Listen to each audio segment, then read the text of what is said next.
मुझे going forward मेरा जो गेम प्लान है वो थोड़ा सा ब्रीफली डिस्कस करना है। मैंने पिछले 2 हफ्तों से प्रेप ख़त्म होने के बाद मेंटेनेंस कैलोरीज़ कंज्यूम किए जो 2300 थे। मेंटेनेंस कैलोरीज़ कंज्यूम करने से मेरी जो भी हंगर लेवल्स है वो काफ़ी नॉर्मलाइज हुआ है और डाइटिंग की वजह से जो भी फटीग था वो काफ़ी हद तक चला गया है। आज सुबह हम 68.8 kg बॉडी वेट पे उठे। ये जो नंबर है ये इम्पॉर्टेंट इसीलिए है क्योंकि ये हमारे बल्क, ये हमारे ऑफ सीज़न का स्टार्टिंग पॉइंट होगा। मैंने बहुत कॉन्टम्पलेट किया एंड इन दी एंड मैंने ये डिसीजन लिया है कि मुझे अगले कुछ महीने या अगले कुछ सालों के लिए एक प्रॉपर बल्किंग फेज़ करनी है। प्रेप के बारे में मेरी one of the favourite things यही थी कि जो एंड रिज़ल्ट था वो एक ऐसी टेरिटरी थी जहाँ पर मैं पास में कभी नहीं गया हूँ। जो भी अननोन टेरिटरी मेरे सामने थी उसकी वजह से बहुत सारे नए एक्सपीरियंस अक्यूमुलेट करने को मिले और बहुत सारी नई चीज़ें सीखने को मिली। अब अगर आप एक स्पेक्ट्रम देखोगे तो सिंगल डिजिट बॉडी फैट या श्रेड 5% 6% ये इस स्पेक्ट्रम के एकदम इस एंड पे है। अभी मैं जिस ओर जाने वाला हूँ वो उस स्पेक्ट्रम का दूसरा एंड होगा और ये एक्साइटिंग इसीलिए है क्योंकि मैं पिछले 3 या 3.5 सालों से 68 kg से लेके 71-72 kg इस रेंज में हवर कर रहा हूँ और मेरा जो भी बॉडी वेट है वो इस रेंज में फ्लक्चुएट हो रहा था। पर ऐसा कभी नहीं हुआ है कि मैंने खुद को एक प्रॉपर बल्क पे डेडिकेट किया है और अपना जो बॉडी वेट है वो इंटेंशनली पुश नहीं किया है। मैंने खुद को 80 kgs के ऊपर ज़िंदगी में कभी नहीं देखा है एंड आई फील लाइक हम काफ़ी अच्छा दिखेंगे। 6.5 सालों के बाद हमने काफ़ी सारा मसल पुट ऑन किया है। वो जो अननोन टेरिटरी है वहाँ तक जाके मुझे क्या क्या सीखने को मिलता है ये मुझे एक्सपीरियंस करना है। Unknown territory is partly one reason और एक और रीज़न है कि 3 सालों में हमने एक मेन गेनिंग अप्रोच फॉलो किया था जो इन माई ओपिनियन बहुत ही ज़्यादा बढ़िया है। I feel like it is healthier क्योंकि आप कभी अपने बॉडी फैट परसेंटेज को 11 या 12% के आगे जाने नहीं देते और आप साल भर रिलेटिवली एक लीन फिजिक मेंटेन करते हो और कार्डियो पे ध्यान देते हो। You do everything to make sure your will power is strong.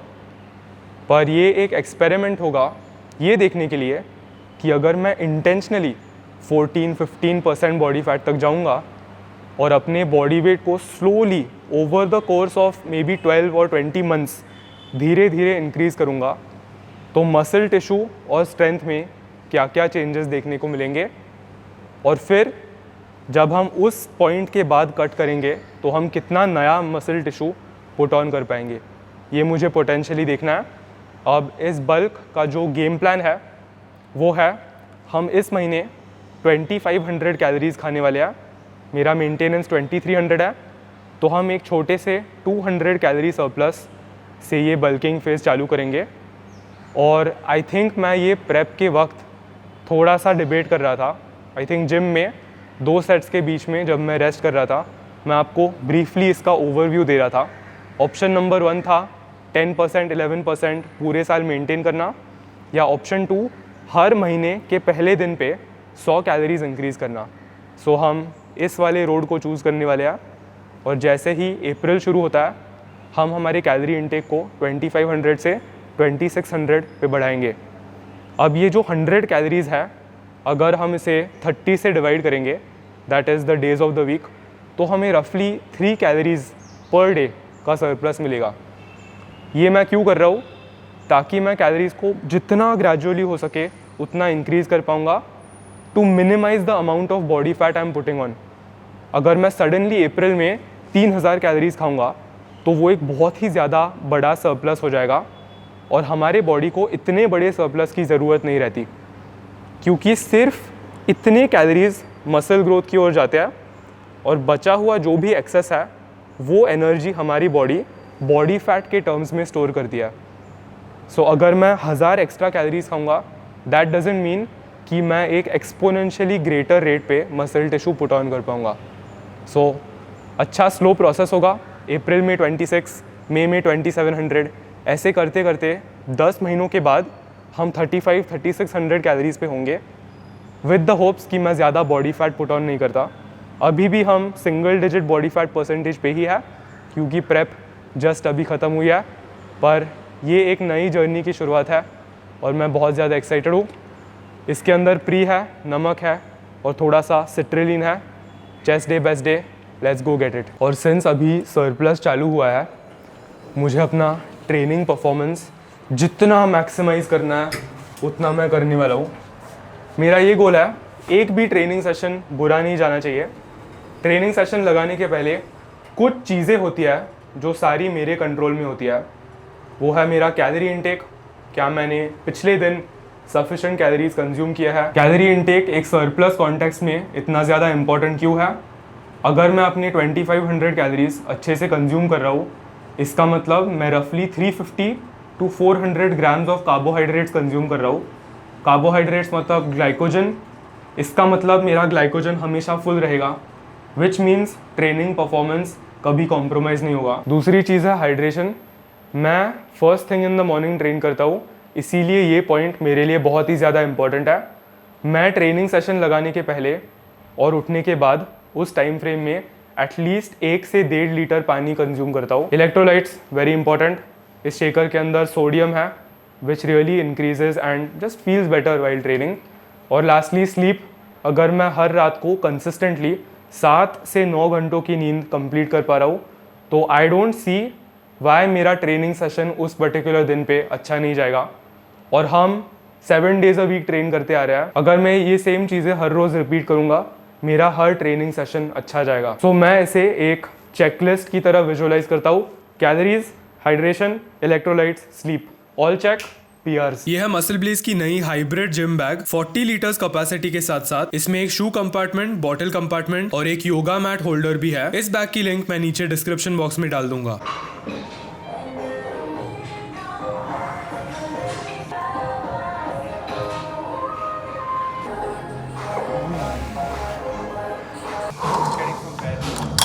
Good reps only.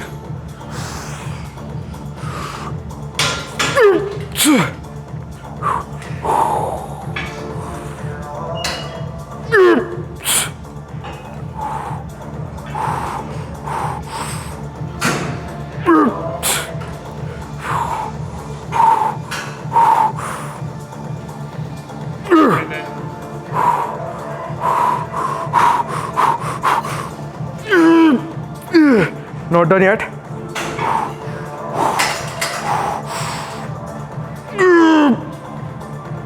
One more.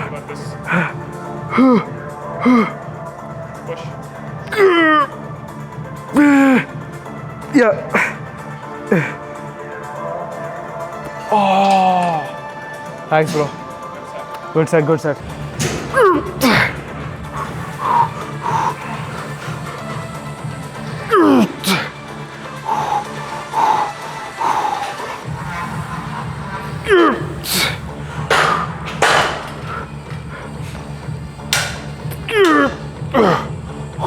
Good reps only.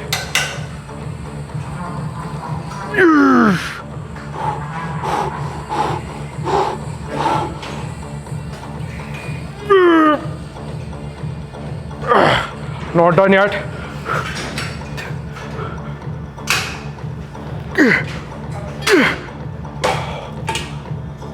Wow. So इस बल्क के साथ मैं एक और चीज़ के साथ एक्सपेरिमेंट करने वाला हूँ। पूरे प्रेप में हम पर ट्रेनिंग सेशन, पर muscle group 6 all out sets till failure लगा देते हैं। ये चीज़ काफ़ी बढ़िया है, क्योंकि पूरे हफ्ते में अगर वीकली वॉल्यूम की बात की तो वो 12 हार्ड सेट्स पर वीक आता था। इस गेनिंग फेज के साथ मैं अपने पर ट्रेनिंग डे के वॉल्यूम को थोड़ा सा रिड्यूस करके एक्सपेरिमेंट करने वाला हूँ। सो मैं हर ट्रेनिंग सेशन में हर मसल ग्रुप के लिए 4 हार्ड ऑल आउट सेट्स लगाऊंगा बियॉन्ड फेलियर। ये जो सेट आपने देखा, वहाँ पर फेलियर पहुँचने के बाद हमने और थोड़े से पार्शियल रेप्स खींचे। इसका कॉन्सेप्ट और इसका लॉजिक क्या है, मुझे पोटेंशियली ये देखना है कि अपना ट्रेनिंग वॉल्यूम और थोड़ा सा रिड्यूस करके इंटेंसिटी बढ़ा के रिकवरी में कैसे पॉजिटिव चेंजेस नज़र आते हैं, और अगर रिकवरी में पॉजिटिव चेंजेस नज़र आएंगे तो उससे मेरा training session to training session का जो जिम परफॉर्मेंस है और जो भी नंबर्स है वो ऊपर जाएंगे कि नहीं। इन पिछले 2 हफ्तों में जब हम मेंटेनेंस कैलोरीज़ पे कंज्यूम कर रहे थे तब मैंने इस चीज़ के साथ थोड़ा बहुत एक्सपेरिमेंट किया and I have been recovering like never before. कल मैंने लेग स्ट्रेन किया, वो काफ़ी अच्छे से सोर है इन जस्ट 4 हार्ड सेट्स पर मसल ग्रुप। पर अच्छी चीज़ है कि अगला लेग डे आने के पहले वो इतने 100% रिकवर हो जाते हैं कि मुझे कुछ ना कुछ PRs हमेशा जिम में दिखते हैं। PRs को मैं किस प्रकार चेज़ करने वाला हूँ, हम हमारा 40 to 60 second time under tension का जो भी गोल है वो अभी भी मेंटेन करेंगे, ताकि मैं हर सेट के हर एक रैप से जितना क्वालिटी गेन एक्सट्रैक्ट कर सकता हूँ वो मैं कर पाऊँगा। आज हमने पहला सेट 96 के साथ किया, समवेयर बिटवीन 40 to 50 सेकेंड्स। जब मैं 96 kgs के साथ 60 सेकेंड्स के करीब खुद जा पाऊँगा तब मैं वेट को थोड़ा सा इंक्रीज़ करूँगा। सो अगले ट्रेनिंग सेशन के लिए हमारे पास ऑलरेडी गोल है, हम सरप्लस में हैं, हम बहुत सारे कार्ब्स खाने वाले हैं, इसीलिए I don't see any excuse as to not progressive overload this way. So low volume very very high intensity, देखते हैं कि हमारे PRs में कितने पॉजिटिव चेंजेस आते हैं। एक और चीज़, यूजुअली एक कटिंग कॉन्टेक्स्ट में या जब हम प्रेप कर रहे होते हैं हमारा बॉडी वेट काफ़ी नीचे जाता है, जिसकी वजह से मोस्टली जिम में जो भी लोड्स है वो भी थोड़ा सा अफेक्ट होते हैं और स्ट्रेंथ लॉस थोड़ा सा होता है। एक बल्किंग कॉन्टेक्स्ट में क्योंकि हम हर दिन एक PR मारने वाले हैं, हम ग्रेजुअली हैवियर लोड से खुद के नर्वस सिस्टम को और मसल ग्रुप्स को एक्सपोज करेंगे। इसीलिए जस्ट अगर प्योर पाउंडेज की बात की तो डैमेज काफ़ी ज़्यादा होने वाला है। That is another reason and another explanation behind this new low volume approach.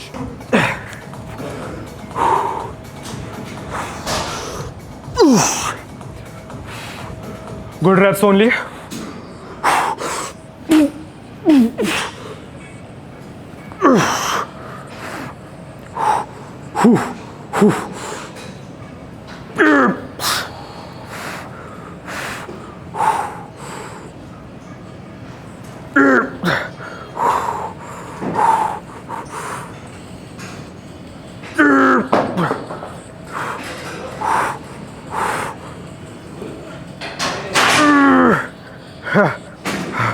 Good reps only. Not done yet.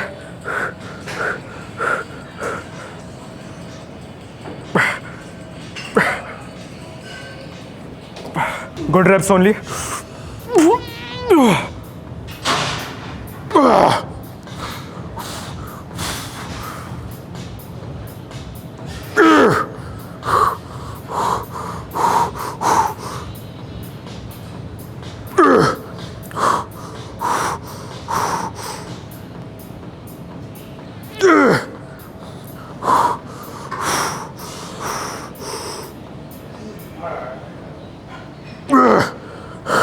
Not done yet.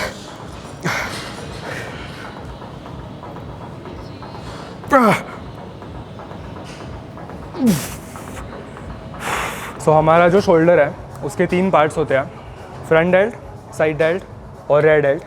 अगर इन तीनों शोल्डर के हेड्स की बात की तो सबसे निगलेक्टेड होता है रेयर डेल्ट, उसके बाद साइड डेल्ट, उसके बाद front delt. By this I mean हमारा जो फ्रंट डेल्ट है वो एक बहुत ही ज़्यादा ओवरली डेवलप्ड मसल ग्रुप होता है, क्योंकि किसी भी चेस्ट प्रेस में चाहे हम इंक्लाइन प्रेस लगाए या फ्लैट प्रेस लगाए, हमारा फ्रंट डेल्ट उस मूवमेंट में असिस्ट करता है। इसकी वजह से बहुत सारे लोग फ्रंट डेल्ट की जो प्रेसिंग है वो अपनी ट्रेनिंग रूटीन में इंक्लूड ही नहीं करते। Why do I include an overhead pressing movement in my training routine? उसका आंसर सिंपल है, मुझे अपने फिज़िक में कोई भी वीकनेसेस नहीं चाहिए, और वीकनेसेस सिर्फ मसल ग्रुप्स रिलेटेड नहीं, मैं कोई भी मूवमेंट पैटर्न के वीकनेसेस भी नहीं चाहता। जो ओवरहेड प्रेसिंग की मूवमेंट होती है वो एक वर्टिकल प्रेस के कैटेगरी में आती है। अगर हम इतना ज़्यादा वर्टिकल पुलिंग हमारे लैट पुल डाउन के लिए लगाते हैं तो उसे थोड़ा सा बैलेंस और काउंटर करने के लिए मुझे वर्टिकल प्रेसिंग मूवमेंट भी इंक्लूड करनी है and it doesn't take too much. इस अप्रोच से हम हर एक्सरसाइज के 2 मेन सेट्स लगाते हैं। टाइम इन्वेस्टमेंट की अगर बात की तो that is may be 10 extra minutes a day. पर अगर आप ओवरहेड प्रेसिंग कर रहे हो तो प्लीज़ अपने रेयर डेल्ट को भी उतना इक्वली ट्रेन करना, क्योंकि अगर आपका फ्रंट डेल्ट बहुत ज़्यादा ओवर पावर होता है और अगर आपका रेयर डेल्ट में कोई भी ग्रोथ नहीं है तो आपका जो पॉस्चर है वो काफ़ी ख़राब होगा। यू विल बी स्लाउच्ड फॉरवर्ड और आपके शोल्डर्स आगे की ओर रोल करेंगे। सो अपने पॉस्चर हेल्थ के लिए, शोल्डर हेल्थ के लिए अगर आप किसी भी टाइप की फ्रंट डेल्ट मूवमेंट इंक्लूड कर रहे हो तो मेक श्योर आप अपने रेयर डेल्ट को भी इक्वली हार्ड ट्रेन करते हो। जब हम दिल्ली डे 2 में रात को उस जिम में ट्रेन करने के लिए गए थे तो मुझे अमन सिंह ठाकुर से एक बहुत अच्छा कॉम्प्लीमेंट मिला जो सुन के मुझे काफ़ी अच्छा लगा। उसने मेरे रेयर डेल्ट्स को कॉम्प्लीमेंट किया और मैं हमेशा क्या कहता हूँ, ये जो छोटे छोटे मसल ग्रुप्स होते हैं उनकी वजह से आपकी पूरी फिज़ीक में एक बहुत ही यूनिक अपीयरेंस आता है और आपकी फ़िज़ीक बहुत कंप्लीट दिखती है। मैं 2020 या 2021 से रेयर डेल्ट्स को ट्रेन करना ये बहुत ज़्यादा प्रीच कर रहा हूँ। 4 years later it has been working. So in muscle groups को निगलेक्ट मत करना, फ्रंट डेल्ट को निगलेक्ट मत करना। मेक श्योर आपकी पूरी फिज़ीक अच्छे से बैलेंस्ड है।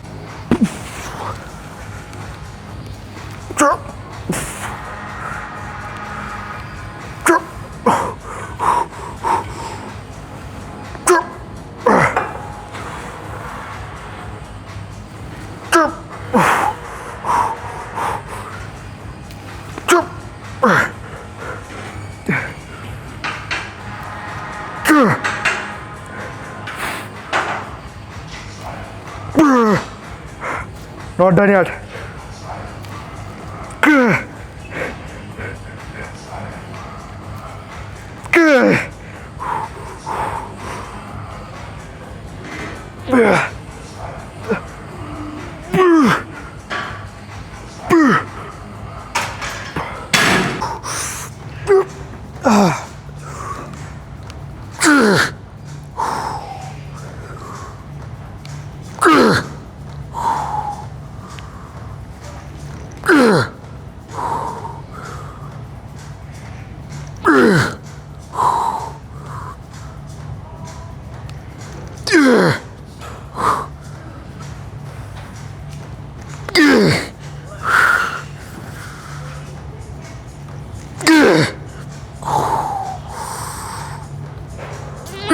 Not done yet.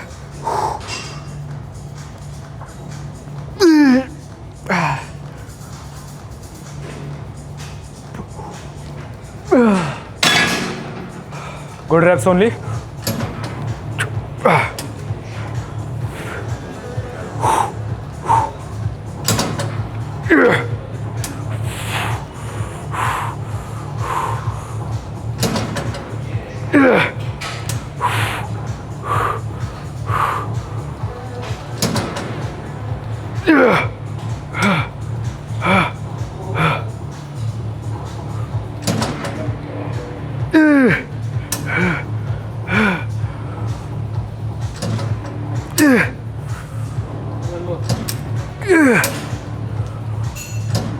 Oh, wow.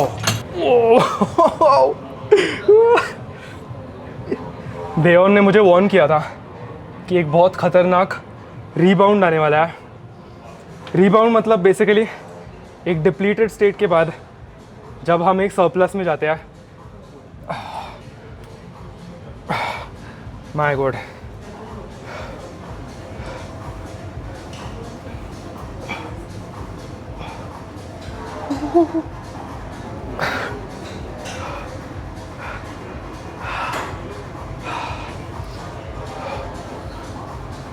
Four sets of chest, 4 sets off shoulders, सारे बियॉन्ड फेलियर।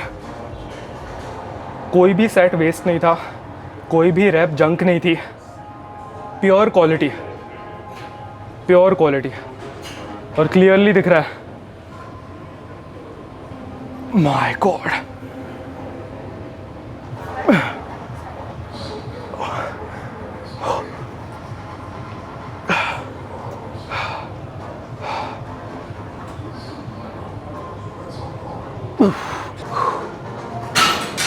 एक साइड चेस्ट,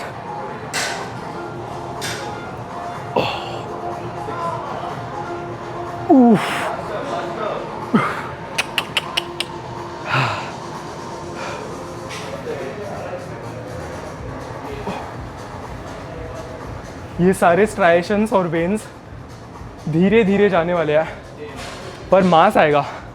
मुझे जिम में ऐसे चलना है, बीफी थोड़ा टैंक टॉप में।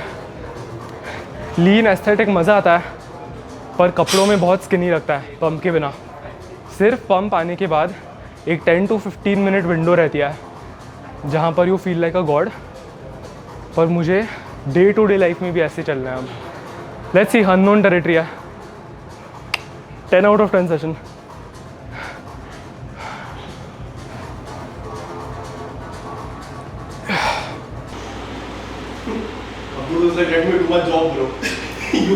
ओके, तो सबसे पहले सीन कुछ ऐसा है कि मेरा जो सोनी का मेन कैमरा है उसके माइक जैक, ये जो 3.5 मिलीमीटर जैक होता है, इससे कुछ हो गया है जिसकी वजह से मैं कोई भी एक्सटर्नल माइक इससे कनेक्ट नहीं कर सकता।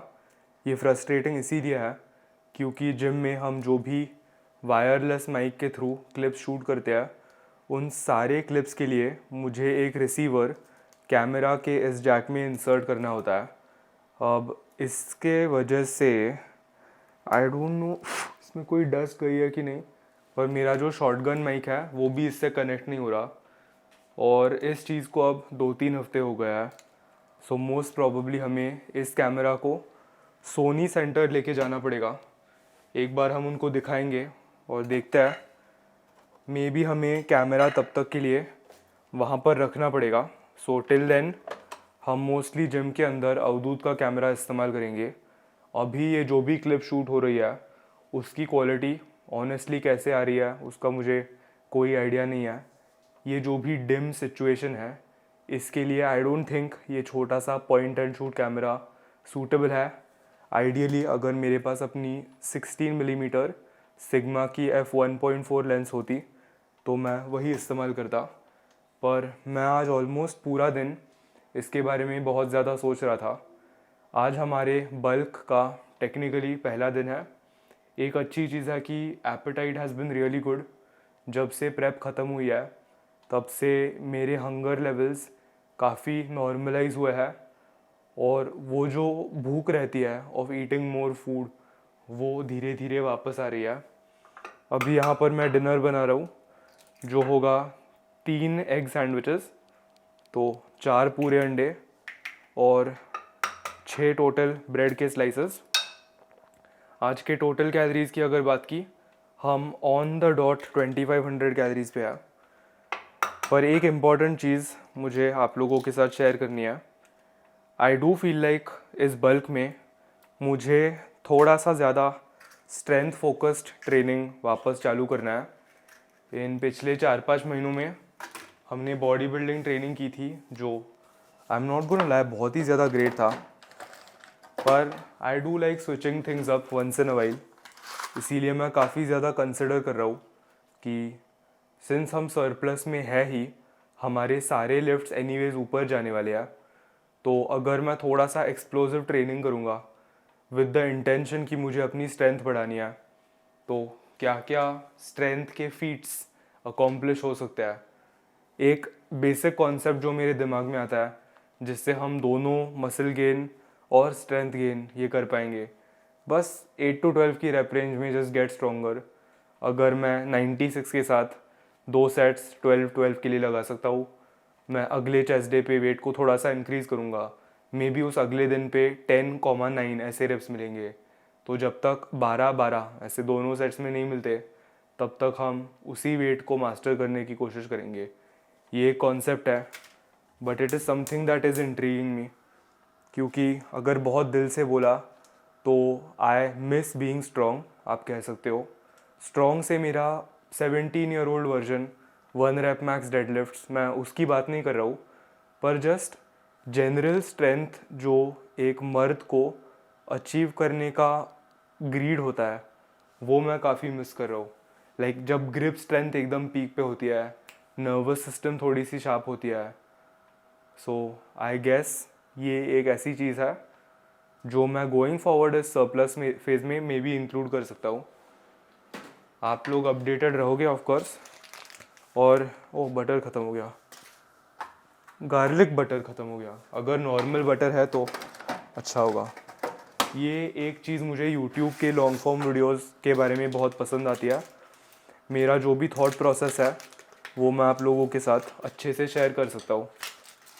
इंस्टाग्राम रील्स और यूट्यूब शॉर्ट्स मेरे क्रिएटिव सेटिस्फैक्शन को फुलफ़िल करने के लिए बहुत ही ब्रिलियंट होता है, क्योंकि मैं 60 सेकंड्स में मुझे अपना दिन सम अप करना होता है। वो एक बहुत बड़ा क्रिएटिव चैलेंज है। पर ट्रेनिंग रिलेटेड, न्यूट्रिशन रिलेटेड जो भी ये फिलॉसफीज़ है, जो भी थॉट्स है, वो मैं 60 सेकंड्स के अंदर एक्सप्लेन नहीं कर सकता।